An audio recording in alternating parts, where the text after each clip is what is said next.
बड़ी महान है। हमारे शिक्षा में से, हमारे सामाजिक जीवन में से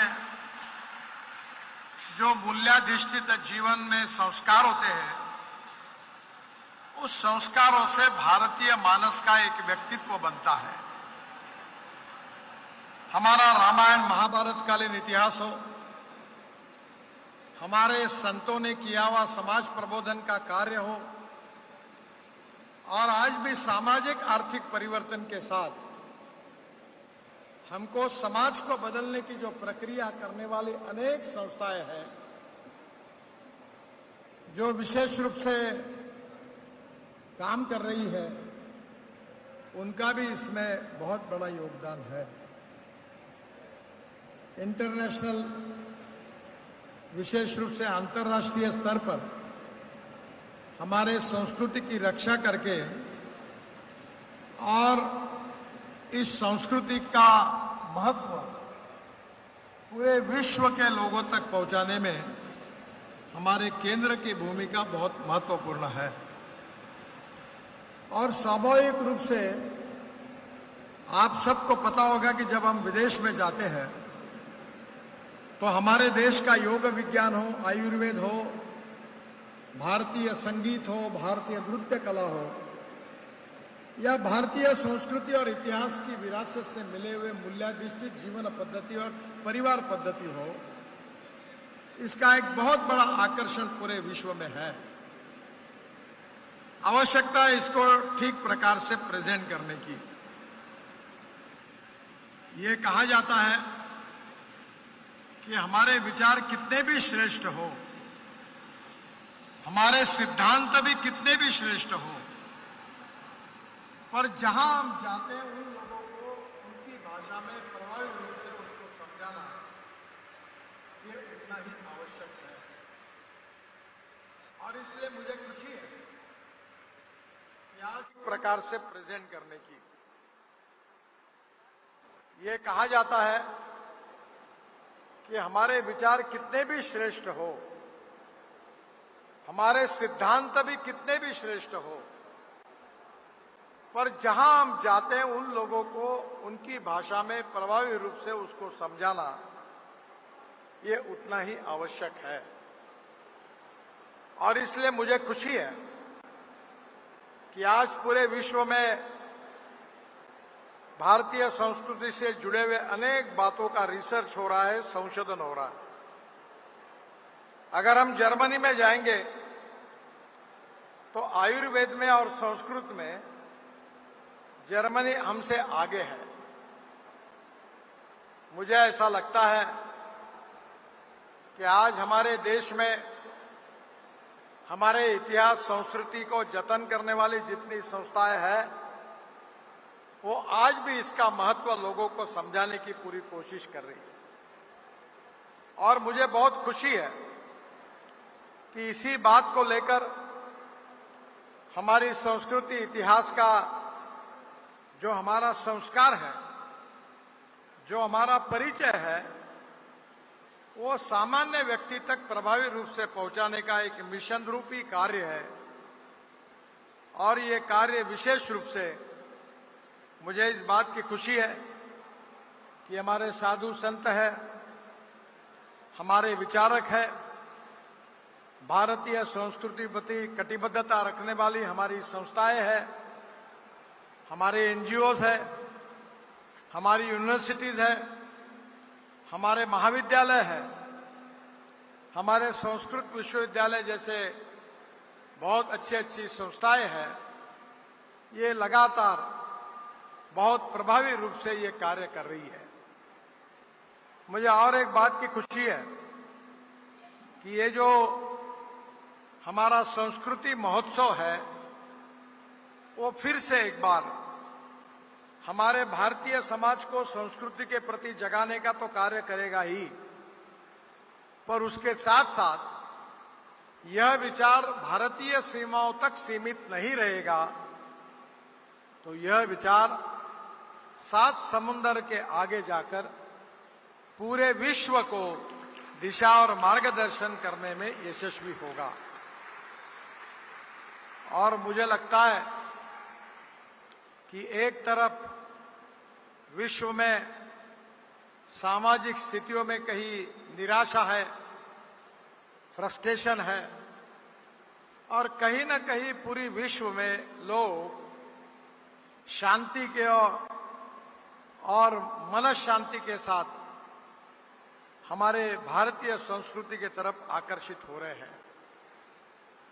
विशेष रूप से जो हमारे संत विदेशों में गए, महेश योगी जी गए, अभी हमारे यहाँ आदरणीय श्री श्री रविशंकर जी ने वॉशिंगटन में, वहां व्हाइट हाउस के नजदीक एक बहुत बड़ा सम्मेलन आयोजित किया है, और जिसमें 1 लाख से ज्यादा लोग पूरे विश्व से हमारे भारतीय संस्कृति इतिहास का अध्ययन करने के लिए वहां आने वाले।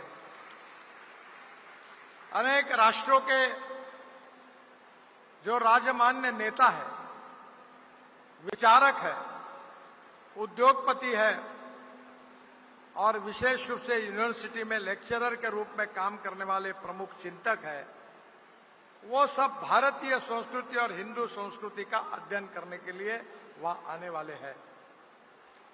और हमारी संस्कृति भी सहिष्णुता की सबसे बड़ी विशेषता है। सहिष्णुता, सर्वसमावेशकता, सर्वधर्म समभाव, ये हमारी विशेषता है। भारतीय संस्कृति जो हिंदू संस्कृति के रूप में पर्यायवाची शब्द है, उसके बारे में हमने विश्व को, हमारे देश में हम यही बात कहते हैं कि संस्कृति सबकी एक चिरंतन, पुरखे जिसके हिंदू है, विराट सागर समाज अपना, हम सब इसके बिंदु है। हमारी संस्कृति, इतिहास और विरासत एक है। हमारी उपासना पद्धति अलग अलग हो सकती है। कोई गुरुद्वारा में जा सकता है, कोई बौद्ध विहार में जा सकता है, कोई मंदिर में जा सकता है, कोई मस्जिद में जा सकता है। उपासना पद्धति भले अलग हो, पर हमारी संस्कृति, इतिहास और विरासत एक है। यही भारतीयता की विशेषता है। स्वामी विवेकानंद जी ने शिकागो में जो भाषण दिया था, वो हमारे लिए बहुत ही आदर्श है। उन्होंने ये कहा था विश्व के प्रतिनिधियों के सामने कि मैं आपको ये बताने के लिए नहीं आया हूं कि मेरा धर्म श्रेष्ठ है, मैं आपको ये भी बताने के लिए नहीं आया हूं कि मेरा भगवान श्रेष्ठ है, मैं आपको ये बताने के लिए आया हूं कि जिस धर्म पर, जिस भगवान पर तुम्हारा विश्वास है, वो भगवान श्रेष्ठ है और वो धर्म श्रेष्ठ है। हमारे संस्कृत में एक सुभाषित है, आकाशात पतितम तोयम यथा गच्छति सागरम सर्वदेव नमस्कारः केशवम प्रति गच्छति। हमारे मराठी में एक कवि ने इसका बहुत सुंदर अनुवाद किया है। उसने कहा है, पडे खाल दीजे नभातून पाणी, जसे सागरा तेच मिळोनी जाई, नमस्कार कोण्याही देवास केला, परी शेवटी तो पोचतो केशवाला। इसका अर्थ यही है कि जिस प्रकार से आसमान से पानी गिरता है, पानी नदी नालों को मिल जाता है और नदी नाले अंतिमतः सागर को, समुद्र को मिल जाते हैं, उसी प्रकार से हमने किसी भी भगवान का अगर दर्शन किया तो हमारा नमस्कार अंततोगत्वा जो धर्म में जो हमारा भगवान है सबका, उसी के पास पहुंचता है। हमारे देश में ये जो पॉजिटिव धर्म निरपेक्षता है, इसके बारे में लोगों को समझाने की आवश्यकता है। हमारे संविधान में सेक्युलर शब्द आया है, पर सेक्युलर शब्द का इंग्लिश डिक्शनरी में जो मीनिंग है वो धर्म निरपेक्षता करके लिखा है, जो हम लोग बताते हैं। पर सेक्युलर शब्द का सही में अर्थ जो इंग्लिश डिक्शनरी में लिखा है वो सर्वधर्म समभाव लिखा है। Justice with all and appeasement of none. व्यक्ति कभी धर्मनिरपेक्ष नहीं हो सकता। ये जो धर्मनिरपेक्ष कहने वाले लोग थे, उनके मृत्यु के बाद उनको मंत्राग्नि दिया गया। स्वाभाविक रूप से सरकार धर्मनिरपेक्ष चाहिए, शासन धर्मनिरपेक्ष चाहिए, पर व्यक्ति कभी धर्मनिरपेक्ष नहीं हो सकता। धर्म का संबंध कर्तव्य के साथ है और यह शिक्षा संस्था का परिसर है। तो हमारे टीचर ये कहते हैं कि मैं टीचर के धर्म का पालन कर रहा हूं, या धर्म का शब्द पर्यायी शब्द कर्तव्य है, जीवन पद्धति है। हिंदुत्व का अर्थ एक वे ऑफ लाइफ है, जीवन पद्धति है। और ये जीवन पद्धति हमारे इतिहास, संस्कृति, विरासत से मिली है। ये रामायण महाभारत के इतिहास से मिली है। ये साधु संतों ने जो हमें मार्गदर्शन किया, जो विचारधन दिया है, उससे मिली है। इसके ऊपर और रिसर्च करके दुनिया के सभी भाषाओं में उसका ट्रांसलेट करके इसके महत्व को दुनिया को तक पहुंचाना, यही काम हमको करना है। स्वामी विवेकानंद जी हो, महेश योगी जी हो, या हमारे आज विशेष रूप से श्री श्री रविशंकर जी हो, इन सब के विचारों का जो बेस है वो हमारी संस्कृति के साथ जुड़ा हुआ है। और इसलिए ये सांस्कृतिक महोत्सव हम सबको भविष्य का जो मिशन हम सब ने आपने सामने रखा हुआ है, एक तरफ हमारे देश को सुखी, समृद्ध, संपन्न और शक्तिशाली बनाना, इस देश के गांव, गरीब, मजदूर, किसान का कल्याण करना, और इस देश को भय, भूख, आतंक और भ्रष्टाचार से मुक्त करके विश्व की नंबर 1 की आर्थिक शक्ति, महाशक्ति बनाना, यह संकल्प मोदी जी के नेतृत्व में हमने किया। पर इसके साथ साथ हमारी इतिहास, हमारी संस्कृति, हमारी विरासत, हमारे जीवन मूल्य, इसको भी हमको दुनिया के आखिरी व्यक्ति तक पहुंचाना है। विश्व के आज के इस गंभीर समस्या में जो निराशा और फ्रस्ट्रेशन में बैठा है, उस समाज को फिर से जीवन जीने की एक नई विजन देने की क्षमता हमारी संस्कृति में है। और उसी का जतन करने के लिए आज इस कार्यक्रम का आयोजन हुआ है। हमारे भारतीय समाज के 3 इंपॉर्टेंट पिलर है: ethics, economy, ecology and environment. मैं इतना ही अनुरोध करूंगा कि संस्कृति का जतन करते समय, उसमें रिसर्च करते समय हमें इकोनॉमी की भी जानकारी होनी चाहिए, क्योंकि no philosophy can be taught to empty stomach, ये विवेकानंद जी ने कहा है। ज्ञान, विज्ञान, तंत्र विज्ञान, इनोवेशन, एंटरप्रेन्योरशिप, साइंस, टेक्नोलॉजी, इसको हम नॉलेज कहते हैं। Knowledge as a power and conversion of knowledge into wealth, ये भविष्य है।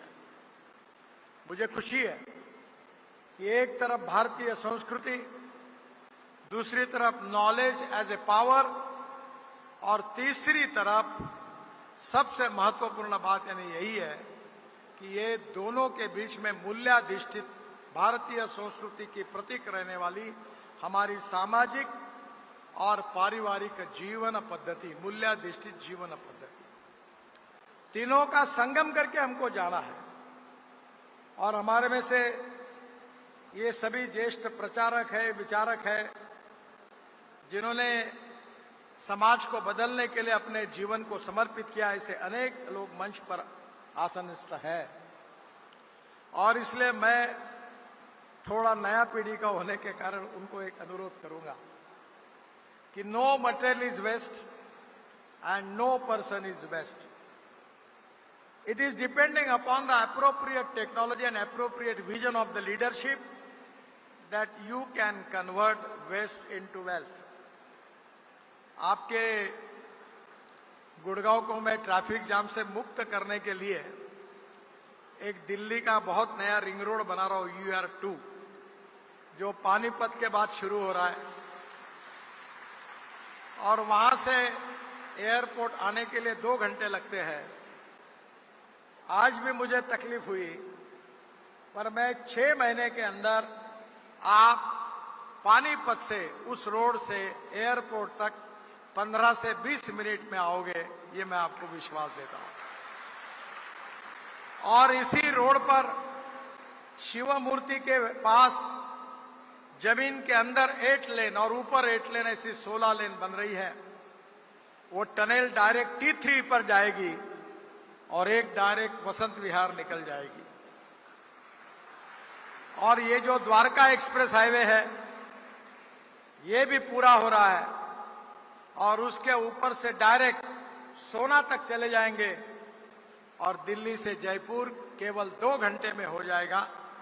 और मैं आपको ये बात बता रहा हूं कि ये रोड बनने में जो दिल्ली में कचरे की 3 टेकड़ियां है, उसमें गाजीपुर एक है, उसका 30 लाख टन कचरा हमने रोड में अंदर डाला हुआ है ताकि कचरे का भी उपयोग हो सकता है। मैं 7 साल से जहां से सांसद हूं, मेरे शहर में हम टॉयलेट का पानी बेचते हैं और वो बेचकर हमको 300 करोड़ रुपए साल के मिलते हैं। अभी हमने मथुरा में, मैं वाटर रिसोर्सेस मंत्री था, तो मथुरा को शुद्ध करने के लिए 90 mld स्लज हम पानी शुद्ध करके वो इंडियन ऑयल को देते हैं, जो 20 करोड़ रुपए वो पानी खरीद के साल के देती है मथुरा के पास। तो मेरा साधु संतों को और मार्गदर्शकों को यही आशीर्वाद है कि जो अच्छे हैं, जो समझदार है, जो संस्कृति को जानते हैं, उनको तो मार्गदर्शन करना, संस्कार करना, इसका फल तो अच्छा ही मिलेगा।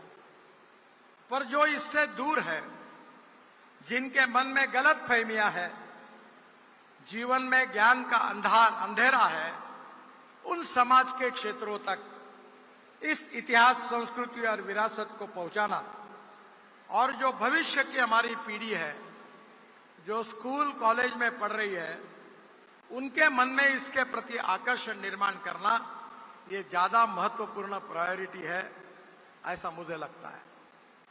मैं सभी इन सब लोगों से यही विश्वास व्यक्त करता हूं कि ये सम्मेलन, इसका मार्गदर्शन समाज के आखिरी व्यक्ति तक ये विचार और ये आवाज पहुंचेगा और निश्चित रूप से भारतीय संस्कृति को जैसे सुपर इकोनॉमिक पावर हमको बनानी है, वैसे विश्व की सबसे स्वीकार्य संस्कृति के रूप में भारतीय संस्कृति को मान्यता मिलेगी।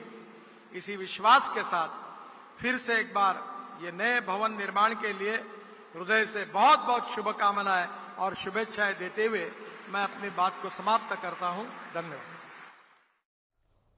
और देखिए, गुरुग्राम से ये तस्वीरें आप तक हमने साझा की हैं। गुरुग्राम में मौजूद केंद्रीय सड़क एवं परिवहन मंत्री, जिन्होंने ये कार्यक्रम में तमाम बातें साझा की हैं, और उत्तराखंड के पूर्व सीएम भगत सिंह कोश्यारी भी इस कार्यक्रम में मौजूद हैं। समारोह में महाराष्ट्र के पूर्व राज्यपाल भी मौजूद इस दौरान तमाम बातों को साझा करते हुए नजर आए। कहा कि आज पूरे विश्व में भारतीय संस्कृति से जुड़े अनेक बातों का रिसर्च हो रहा है। जर्मनी हमारे से आगे है। हमारा संस्कृति महोत्सव फिर से भारतीय समाज को संस्कृति के प्रति जागरूक कर रहा है। हमारी संस्कृति सहिष्णुता की सबसे बड़ी विशेषता है। हमारी संस्कृति, इतिहास और विरासत एक है। गुरुग्राम में मौजूद केंद्रीय सड़क एवं परिवहन मंत्री नितिन गडकरी और भारत अंतर्राष्ट्रीय सांस्कृतिक कार्यक्रम के समापन समारोह में शामिल हुए उत्तराखंड के पूर्व सीएम भगत सिंह कोश्यारी भी मौजूद रहे। इस दौरान समारोह में महाराष्ट्र के पूर्व राज्यपाल मौजूद रहे। साथ ही उन्होंने कहा कि आज पूरे विश्व में भारतीय संस्कृति से जुड़े अनेक बातों का रिसर्च हो रहा है। जर्मनी हमसे आगे है। हमारा संस्कृति महोत्सव फिर से भारत समाज को संस्कृति के प्रति जगा रहा है। हमारी संस्कृति सहिष्णुता की सबसे बड़ी विशेषता है। तो संस्कृति, इतिहास और विरासत एक है हमारी। तो गुरुग्राम में मौजूद केंद्रीय सड़क एवं परिवहन मंत्री नितिन गडकरी इस दौरान कई बातों को साझा करते हुए नजर आए और समापन समारोह में शामिल हुए। उत्तराखंड के पूर्व सीएम भगत सिंह कोश्यारी भी मौजूद रहे। समारोह में महाराष्ट्र के पूर्व राज्यपाल भी मौजूद रहे। तो गुरुग्राम में ये कार्यक्रम हो रहा है। आज पूरे विश्व में भारतीय संस्कृति से जुड़े अनेक बातों पर रिसर्च हो रहा है। जर्मनी हमसे आगे है, गडकरी ने कहा। हमारा संस्कृति महोत्सव फिर से भारत समाज को संस्कृति के प्रति जगा रहा है। हमारी संस्कृति सहिष्णुता की सबसे बड़ी विशेषता है। हमारी संस्कृति, इतिहास और विरासत एक है, गडकरी ने कहा। गुरुग्राम में मौजूद केंद्रीय मंत्री नितिन गडकरी और इस दौरान तमाम बातों को साझा करते हुए नजर आए। उत्तराखंड के पूर्व सीएम भगत सिंह कोश्यारी भी मौजूद रहे। समारोह में महाराष्ट्र के पूर्व राज्यपाल मौजूद रहे।